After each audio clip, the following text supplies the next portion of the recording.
Tony? Hello. Tailsthehero? And GTH, and we are going to be reading, I repeat, reading, R-E-A-D-I-N-G. We are I think they get it. I'm just messing around. We are going to be reading one comic that I have stumbled across that I only read once. I haven't read it for a few months, but I always kept it in the back of my mind so I could... Yeah, only once, though. I haven't read it for a few months. So I don't exactly remember exactly what happened. All I know is it's a Twilight... I mean, not Twilight. What the fuck am I saying? It's a Celestia and Luna fanfic. Yeah, and sorry about our last video. We just couldn't handle the fuchsia. So no, we're super duper sorry about that. Sorry to the guy who requested it. But Young Casper. We just... I mean, go ahead and keep requesting stories. We love it, if you want to. But fuchsia is just something that we can't really do. Like, yeah, so we weren't trying to be rude. That stuff just isn't right to us. Yeah. Well, all right, let's do this. Okay, sisters. He'll read it. I'll read a little bit, but not. Yeah, much. Like only short paragraphs. Since you're a very bucking bad reader. Let me get a drink of my Yemen Yade. Anyways, here we go. Sisters by base of the. But still, base of the what? What is it? Okay, go ahead. I'm just kidding around. Okay, here we go. A guard trotted up to Celestia as she watched an elderly unicorn stallion leaving the throne room. Your Highness, that was the last one for today. Earlier than expected. What will you do while you wait for Miss Sparkle's arrival? You still have an hour until her carriage is scheduled to arrive. Oh, so Twilight's coming. Yeah, cool. That's cool, he informed. Thank you for your service today, Stormwall. Oh, Stormwall. That's his name. It's actually pretty cool. I am greatly looking forward to speaking with my student face-to-face again. It seems she has made a great discovery, possibly the greatest in the history of magic. Sweetness. And wants to discuss it with my sister and myself. As for right now, I think I will use this opportunity to spend some time with my sister. Daw! It's actually really sweet. Like I said, I don't remember exactly what happened. I haven't read this in a long time. It's been like 5 or 6 months since I've read this. I stumbled across it 5 or 6 months ago. I haven't read it since. Will you be making preparations for her night court? I will, Princess. Good day and good night. The Pegasus Scion turned to the other guards in the throne room and started giving orders for the nightly redecoration of the throne room. Oh, so they redecorate it. I guess for when Luna takes over, she is the princess of the night after all. True. Pardon me, I got a bit of a scratchy throat. Celestia trotted off at a comfortable pace, so does he. Admiring the beautiful hallways of the castle, watching the servants and guards walking around whatever business they had. Guards, what are your service? To protect and serve you, your majesty. Yes, to protect and serve me! Enjoying the peace and tranquility of the inner parts of the castle. That moment in the Molestia Tumblr was so creepy but so hilarious at the same time. Just like, serve me! One of the guards' faces like, that was hilarious though. Yeah, it was. I had no choice, I had to. Yeah. Oh yay, we're on Luna now. Sweet. Luna cracked open a sleepy eye. Judging by the sun's position, it was nearly evening. Good. That meant she would have some time for herself before she had to prepare for her night court. And her sister would be busy for a while longer. No pony else would have reason to see her at this hour. Just want to wear my hat. Ah. Content that she would not be disturbed. Get out of here. Luna shifted into a comfortable position, laying on her back. Okay. And started softly rubbing a socked forehoof between her widely spread hind legs, so she's clopping. Okay. Drawing pleasure from the sensation of the fabric against her most sensitive area. Letting a small moan escape her lips, she gradually increased the intensity of her self-stimulation, not really caring that the sock was getting wet. It just added to the sensation. She could feel the pressure within her building up, steadily approaching a much-desired release. Knock, knock. That's what I was doing. Uh-oh. Sister, may I enter? Oh god, it's Celestia. With a frantic expression on her face, Luna pulled off the soaking wet sock and hid it underneath her bed, before getting into a more decent position and calling her sister to come in, and hoping she would leave quickly, blah blah blah! Leave quickly and not notice what had been going on only seconds prior. Apparently I jerp up too when I read. Not as much as me, bro. Celestia stepped into Luna's bedroom, sniffing the air? What the heck? Okay, then. Sniffing at the air and looking over at her sister, who was wearing socks on 3 of her 4 hooves. The 4th sock was nowhere in sight. Luna, were you... Oh. Oh god, she knows. Oh Yep. damn. Oh damn it. Yep. A slight blush faced the princess's face. Really? Never thought I'd see Princess Celestia blush. Well, what do you expect? I didn't mean to disturb you. I just had some extra time off and I thought I would spend it together. I'll just find something else to do. Unless you... Her blush deepened. Oh god. What? Luna's ears perked up. Unless I what, sister? Unless you would like for me to join you. Celestia blurted out, her face redder than ever. A lot of people don't understand why it's always... A lot of people don't understand why it's always lesbians, you know. But if you look at the show, you know, it's mostly girls. Like, yeah. When you got like 12 girls and 3 guys, like, yeah, Big Mac. It's not really caramel. It's not really that many. It's not really that many choices. No. Okay, let's keep going. Ooh. Luna closed her eyes and smiled softly. This disturbance might actually turn out to be a good thing. Actually, I would love that, sister. I have to go get a tissue. Keep reading. I can hear you from inside of the bathroom. Okay. Luna slowly licked along the length of her sister's horn, getting an arousing groan in response. Wow. The white mare was lying on her back, fully exposing herself for her beloved sister, who was taking her sweet time teasing the aroused mare. Tease, I tease. Yeah. Finally, Luna slicked a socked hoof down between Celestia's legs and gently started rubbing. The moan she got in response nearly made her give in to her urges, but she kept them in check and continued at her painfully slow pace. It was not often that Luna could be in control of her sister, and she wanted to enjoy this rare opportunity to its fullest. Yeah, you enjoy that. No. I'm back. She gently bit Celestia's neck, causing the most erotic whimper she had ever heard. Ooh. She found a new spot and bit down a little harder, drawing up the same reaction. You read this part. Wait, where am I? Right here. Celestia wanted more. Those bites had felt so good. She had no idea her sister, that gentle soul at heart, could be so rough, but she certainly wasn't complaining. Wait, why did she stop? I got to. Don't stop! Harder! Please! She moaned. That was so wrong. I don't know if we should have did her voice. But anyways, okay, here we go. Hearing the need in her sister's voice, Luna couldn't help but give in. She bit down again, hard enough to draw blood this time. Ooh. The speed of her hoof against Celestia's juicy flower was increased slowly. Flower? I guess. Forgive me, we just ate. Like an hour ago.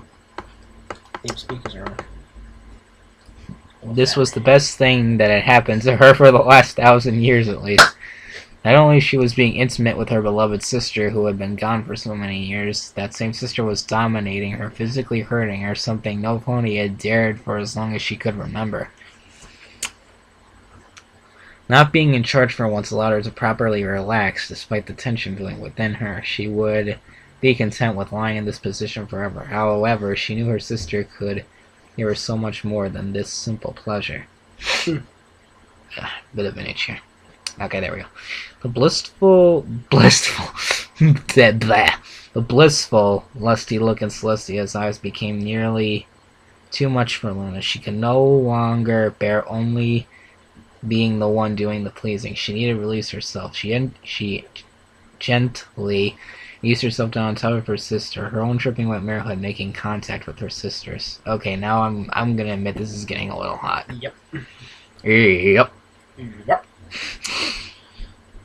The thrill of being caught wet forehoof by her sister, and then seeing her moan and writhe in pleasure underneath her had done nothing to abate the lustful feelings that caused her to rub herself in the first place. Rather, the opposite.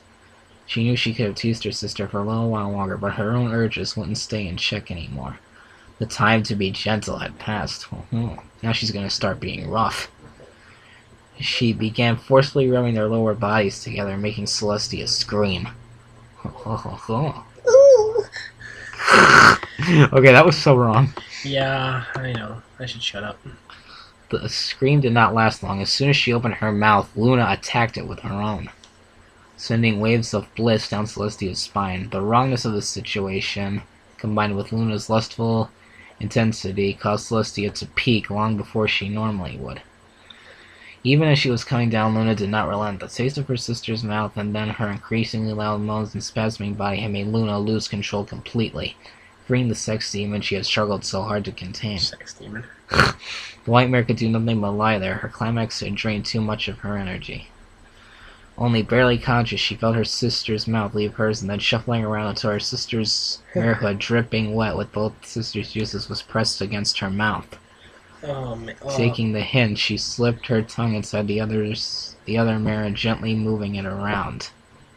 So they're laying in the 69 position. Oh, they are? Yeah. Oh, I didn't even notice. I wasn't paying that much attention. I wasn't paying attention for a second. I was fixing my hat. Continue. The feeling was good, but it was so tame. Luna wanted it to be wild. Oh, shit. Harder, sister, come on! She screamed before burying her own tongue inside her sister to show her how it should be done.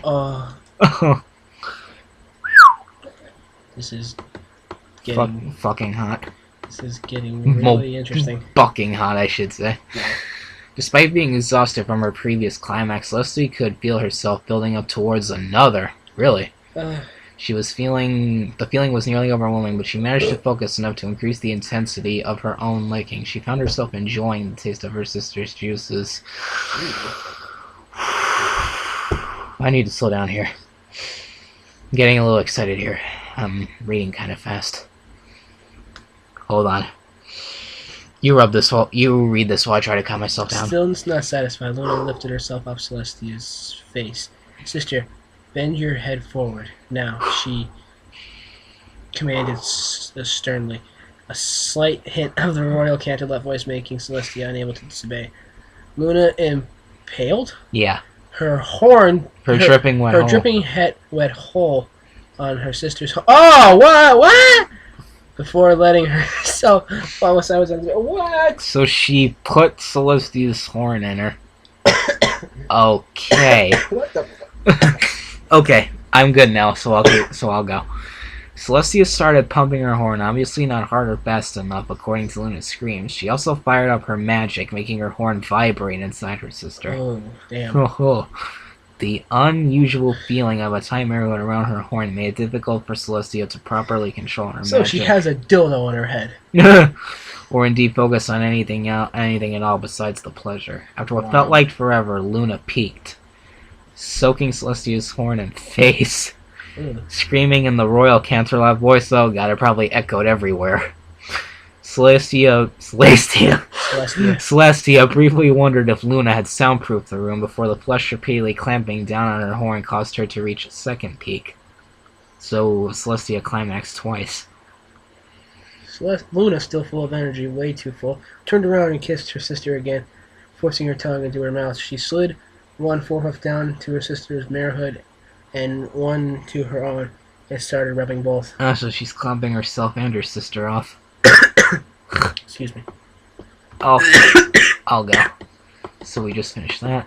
Celestia knew that with the intensity of her two previous orgasms, the third one would leave her completely exhausted and non-functional, but at this point she simply didn't care. Her sister's lustfulness was apparently contagious. Without breaking the kiss, the other sister rolled on the younger onto her back, placing herself on top for once. Okay. She roughly smacked the other's flank, drawing a yelp and muffled moans reminiscent of harder. Oh geez, Luna's telling Celestia to slap her flank harder. This is muffed up. But it's hot. So Luna just asked Celestia to slap her harder. She smacked it again before replacing the hoof between Luna's legs with her own. Knowing what her sister wanted, she rubbed the area roughly while simultaneously wrestling her tongue, fighting for dominance. Despite the heat of the moment, Celestia suddenly remembered the appointment she had with her student. The guards knew that Celestia was in the royal bedchamber and would surely relay that information to Twilight, who had the habit of walking in without knocking. Oh boy. And she would arrive Celestia's train of thought was broken as her third orgasm washed over her, numbing her senses. and leaving her panting, exhausted. She fell down on top of her sister, who quickly wriggled her way like, nyeh, nyeh, nyeh. Celestia opened an eye, seeing first the crazed expression of lust on her sister's face. Then, following her sister's gaze, the horrified lavender unicorn staring back at them. Oh my god. Not good! Not good at all! Luna pounced. What? The end. You jerk! You jerk! Why you do that? Why you do that? I understand. I think there might be a sequel. Maybe. I don't know. Anyways, that was Sisters. Interesting, I'll admit. It was hot. We're actually going to be reading another fanfiction. Like a little bit later on by one of our favorite fanfiction writers, Liquid Rainbows. This would be the second fiction we've read from him/her. I don't know if it's a he or a she, but... No, our third one. We read If Her Majesty Wishes and Under the Moonlight. Well, we listened to If Her Majesty... If we read Under the Moonlight, we're going to be reading... What are we going to read? Higher Living. Higher Living. Okay. From what we know, it involves the side character stallion Caramel and that Fleur de Lis, that white unicorn from Sweden Elite. Yeah, the white unicorn that was with Fancy Pants. I think that was his Fancy Pants. Yeah. Fancy Pants. When Rarity was becoming as popular can be. Yeah. I love that song. I love it. Anyways, that's what we're gonna be reading later. This is the Doctor and his assistant signing out. Good day. I'm not your assistant.